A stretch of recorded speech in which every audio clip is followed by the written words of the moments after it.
Hello guys, स्वागत है आप सभी का आपके अपने यूट्यूब चैनल एग्जाम्स डेयर में। और आज हम स्टार्ट करने जा रहे हैं बी फार्म थर्ड सेमेस्टर के फार्मास्यूटिकल ऑर्गेनिक केमिस्ट्री 2 के कुछ इंपॉर्टेंट टॉपिक्स जो कि आपके एग्जाम पॉइंट ऑफ व्यू से बहुत ही ज़्यादा इंपॉर्टेंट है। और इसमें आज हम डिस्कस करेंगे सेसेमोर थ्योरी के बारे में, जिसको हम थ्योरी ऑफ स्टेनलेस रिंग के नाम से भी जानते हैं। अब ये जो है आपके एग्जाम पॉइंट ऑफ व्यू से बहुत ही ज़्यादा इंपॉर्टेंट है, क्योंकि ये प्रीवियस ईयर्स में 3 से 4 बार लॉन्ग क्वेश्चन में रिपीट हो चुकी है। तो चलिए आइए देख लेते हैं सेसेमोर थ्योरी के बारे में। और जो भी स्टूडेंट इस चैनल पर नए आए हैं वो इस चैनल को सब्सक्राइब करना ना भूलें, क्योंकि इसी चैनल पर आप सभी स्टूडेंट्स को बी फार्म थर्ड सेमेस्टर के सभी सब्जेक्ट के क्वेश्चन पेपर सॉल्व कराए जाएंगे। इसमें हमारा फर्स्ट पॉइंट आता है, Sachse and Mohr propose this theory in 1918 to explain about stability of cyclohexane and higher cycloalkanes. हमारे सेस्से और मोहर ये दो साइंटिस्ट थे जिन्होंने मिलकर इस थ्योरी को प्रपोज करा था 1918 में। और इन्होंने मिलकर क्या बताया था, हमारे साइक्लोहेक्सेन और हायर साइक्लोएल्केन्स की स्टेबिलिटी के बारे में इन्होंने एक्सप्लेन करा था। नेक्स्ट पॉइंट आता है, according to Baeyer strain theory higher member than cyclopentane should be increasingly unstable. अब ये क्या कह रहा है कि अगर हम बेयर स्ट्रेन थ्योरी के अकॉर्डिंग चले तो हमारा बेयर स्ट्रेन थ्योरी के अकॉर्डिंग हमारा सबसे स्टेबल जो कंपाउंड था वो था हमारा साइक्लोपेंटेन। मतलब हमारा साइक्लोपेंटेन जो है वो हमारा सबसे ज़्यादा स्टेबल होता है।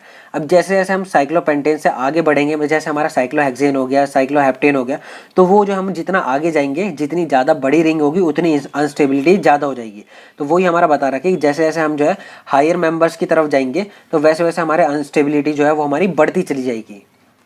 बट ये जो है एक लिमिटेशंस थी, रियलिटी में ऐसा कुछ नहीं होता। नेक्स्ट पॉइंट आता है, but according to Sachse Mohr theory cycloalkanes are not in a plane. अब ये क्या कह रहा है कि हमारा बेयर स्ट्रेन थ्योरी ने बताया था स्टार्टिंग में ही कि वो जो है एज्यूम कर रहे थे कि सभी साइक्लोएल्केन्स जो है वो हमारे प्लेनर है। बट ये बताता है, हमारा सेसेमोर थ्योरी कहती है कि हमारे सभी साइक्लोएल्केन्स जो है वो हमारे प्लेनर फॉर्म में नहीं होते हैं। नेक्स्ट पॉइंट आता है, Sachse Mohr theory propose that higher member ring can free from strain if all ring carbon are not forced into one plane. अब ये क्या कह रहा है कि हमारे सेसेमोर थ्योरी ने प्रपोज करा था कि जितने भी हायर मेंबर रिंग है वो जो है उसमें बिल्कुल भी स्ट्रेन नहीं होगा, वो जो हमारा फ्री फ्रॉम स्ट्रेन होगी। मगर कब? अगर हम उनके सभी कार्बन, जितने भी रिंग में कार्बन प्रेजेंट है, उन सभी कार्बन्स को अगर हम डिफरेंट डिफरेंट प्लेन में डाल दें तो उनके में जो है बिल्कुल भी स्ट्रेन नहीं लगेगा और वो सभी रिंग्स जो है वो हमारी स्ट्रेन से फ्री हो जाएंगी। नेक्स्ट पॉइंट आता है, these are strainless as carbon atoms lie in different plane and normal angle is retained.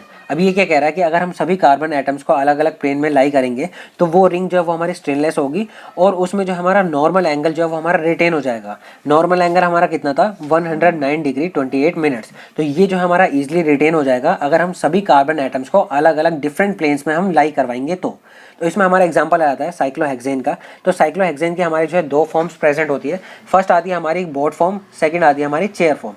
अब इसमें क्या होता है, हमारा chair form is more stable then boat form. But यहाँ पे हमारा जो चेयर फॉर्म है, ये वाली चेयर फॉर्म जो है वो हमारी ज़्यादा स्टेबल है बोट फॉर्म से। तो गाइस इसी के साथ हमारा सेसेमोर थ्योरी जो है वो हमारी कंप्लीट हो चुकी है। उम्मीद है गाइस आपको ये बहुत अच्छे से समझ आ गई होगी।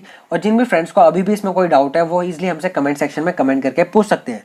और जो भी स्टूडेंट इस चैनल पर नए आए हैं वो इस चैनल को सब्सक्राइब करना ना भूलें, क्योंकि इसी चैनल पर आप सभी स्टूडेंट्स को बी फार्म थर्ड सेमेस्टर के सभी सब्जेक्ट के क्वेश्चन पेपर सॉल्व कराए जाएंगे।